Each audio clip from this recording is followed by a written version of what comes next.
Good morning, friends. It is so beautiful outside right now. So it's so cold out that the St. Lawrence River, I'm in Montreal right now, is like steaming. So it's like you can just see all this like mist coming up from or like ice crystals, I don't know what you call them, coming up from the river. It's absolutely beautiful. Anyways, we're gonna talk about the desire, motivation, and human design today. And the reason why I want to like have this little talk out is because I'm a desire, motivation in human design, and I thought I understood what it meant, but I've recently been reading and it's like totally like topsy-turvy to everything of how I understood it, and it makes so much more sense to me, especially with like how I operate, right? Because at first when I was reading I was like, yeah, it doesn't really like, I get it, but at the same time, I can't see myself being that person. Like, I feel like when I envision like the definition of desire, motivation of being like this like leader type thing, I don't see myself ever becoming that, I guess. And it was kind of leaving me feel like, well, maybe I'm doing something wrong. Like maybe I don't really understand myself, like all this type of stuff, which I want to quickly say something about that too, is that human design is not a way to, or anything really, astrology, gene keys, anything like that. It's not a way for you to question who you already think you might be. It's an opportunity for you to enhance qualities about yourself that, you know, maybe you didn't understand were special or beautiful or whatever, right? I think that's where I really appreciate human design, and that's where sometimes I get a little bit misled by it, because as a manifester, again, in human design, I'm not that like type of personality, and like sometimes I can be a little bossy or whatever. Yeah, like take the reins, I'm in charge type of thing. But for the most part, the way that I do it in my day-to-day life is quite subtle. And I think I almost wonder too sometimes, like to the point where it's like, you know, I don't really fit that standard definition of what it looks like to be a manifester, which like my interpretation of it when I, you know, read the literature that's out there about human design, kind of more comes from this place of like alpha or like more masculine energy. And I personally just kind of feel like there's a huge misunderstanding out there about it, and maybe like in the literature it's been misread, perhaps even, just because I'm having my experience of life right now, and my experience stands that or challenges what I read a lot. Yeah, so let's talk about the desire, motivation. Back to that. So in your genetic matrix chart, there are a bunch of different types of variables, and the variables also align with lines. So the 6 lines. So like your profile lines, for example, those lines also extend into other aspects of your chart, which I find to be really cool, because it's like we all have different aspects of the different lines within our chart. It all manifests slightly differently for us. So it's like we're all just like different crystals in a sense, with how things show up for us.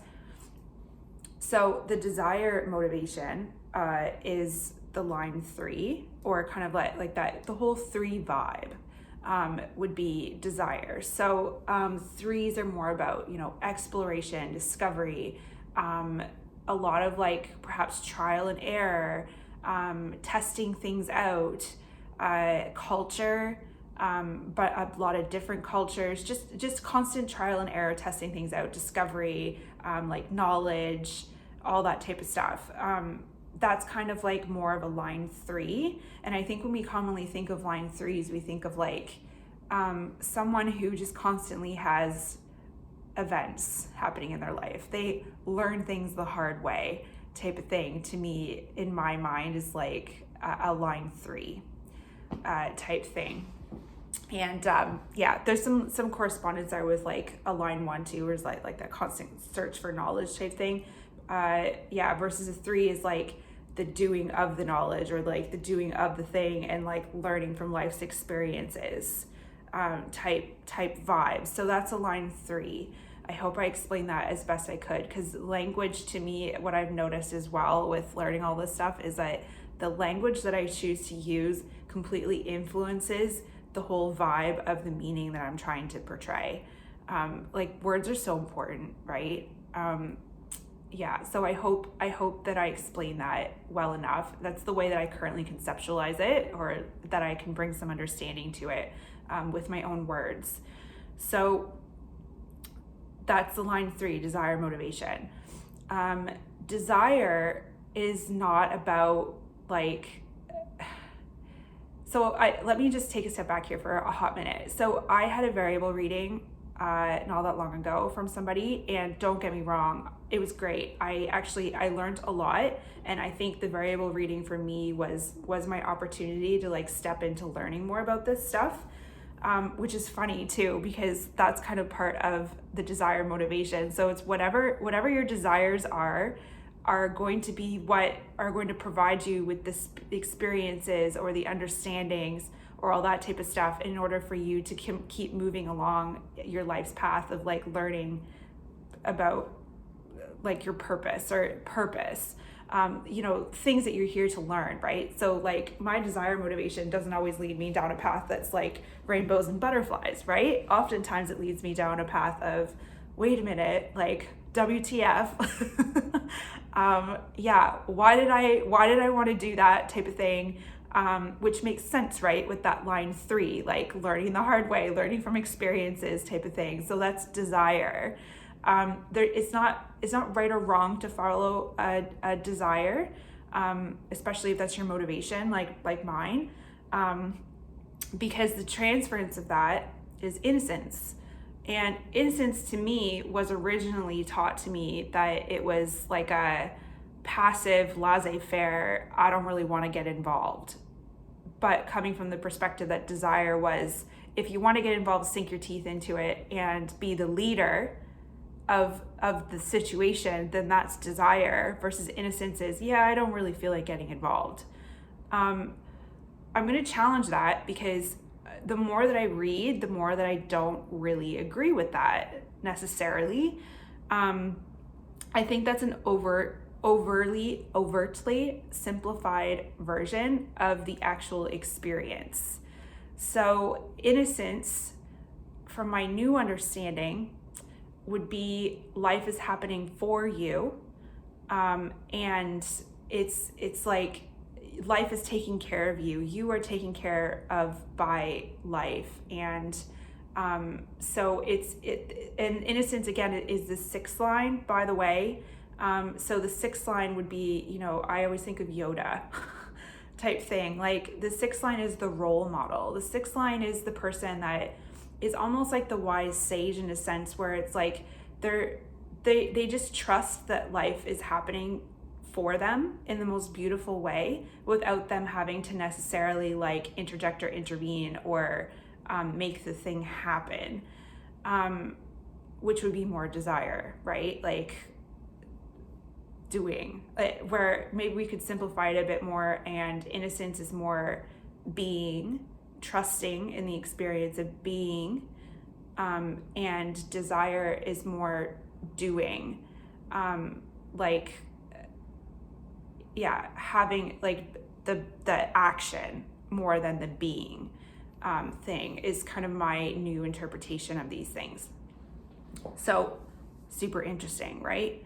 And also too, because I did a variable reading for someone who had their motivation was innocence and their transference was desire. So they were the opposite of me. And what I found really interesting about that is that the way that I was framed, that innocence is like this laissez-faire, like, nah, I don't want to get involved type of thing. Well, if that's your primary motivation, that doesn't make a lot of sense now, does it? Like that would be a terrible motivation to have. Like, why would you want that? So that's kind of what prompted me to start learning a little bit more about it, because of this variable reading that I was doing for someone, where I was just like, wait a minute, like I have been taught this all wrong.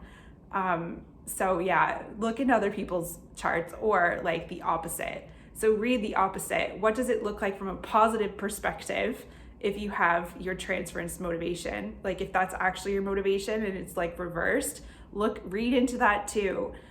Because that to me was something that was majorly missing in the variable reading that I personally had, that I feel like kind of skewed me a little bit with some stuff. So I definitely had to figure that out. But desire motivation, right? Does that not make sense? Why I would have had that experience to figure things out like that. But anyway, so the last thing that I want to leave this on as well is to look at the trajectory of it. And that was something that was not explained to me in my variable reading, which as soon as I read into it, it made so much sense to me. It was like the missing piece, that makes sense. So with my desire motivation, you can have the left, and then you can have the right. So I'm right facing with my desire motivation, which that's like part of the arrows on the sides of your head in your chart. But so I'm right facing, which is more like receptive. And the right facing would then mean that my desire motivation, it's like my trajectory in my lifetime of learning about this desire motivation is to go from being like this leader of like that whole taking initiative lead type vibe. So external leading versus internal leading. And this was where I was a little like almost offended at first. I was like, follower? What do you mean that I'm a follower? I am not a follower. And that really kind of caught me for a minute because of the wording of it, right? Like I don't have a positive association with the word follower. I am not a follower. I am an outlier. Yeah, and I don't want to be a follower. But when I read more into it, what does follower mean from this desire motivation perspective? It is following your own desires. So it's the internalization of the leading, right? Does that make sense? So there's the externalization and then the internalization. And so a lot of my elements in my chart are actually a lot to do with like she who leads herself type of vibe. Leading by example. I also am an observed style, right? So it's like me living in alignment in my life means me following my own inner desires, not this whole externalization desire thing of leading the pack, where I lead in a more subtle way, where it's done by an influence of me just simply being who I am, and leading myself. Two completely different things, right? When you think about it. So yeah, I would encourage you to consider those aspects if you also have desire and motivation. And if you notice those things in your chart, because it's a really big deal and it totally like flipped everything that I was starting to learn about my variables, like hugely. Yeah, I really encourage you to, I think you should get a variable reading if you haven't had one done before, especially if you don't know a whole lot about human design. Like if you know about your strategy and your authority, I would really encourage you to look into your design or your variables now, once you've kind of taken that opportunity.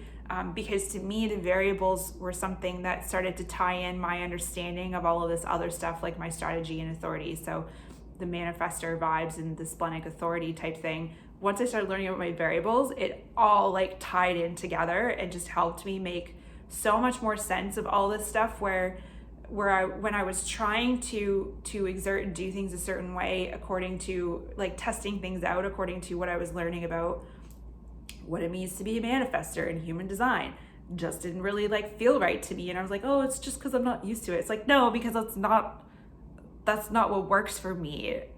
The way that I operate is not this like this, it's this. it's like, and this is where it's like in art, right? I am a work of art. You are a work of art. None of us fit into this any like type of framework, cookie cutter, anything. And I think sometimes that can be the hugest issue when I see what's going on in the human design space. Not that I like am part of it by any means, but I spend a lot of time reading into it and learning about it and studying it and all that type of stuff. So yeah, I feel like I have an opportunity to like say something about it, given the years, because I started learning about this stuff during the pandemic, so mid 2020. Yeah, variables. That's what I want to say about it. Desire, motivation, really big deal. So many more nuances in there than what it's, yeah, so many more nuances. Anyways, thank you guys for listening.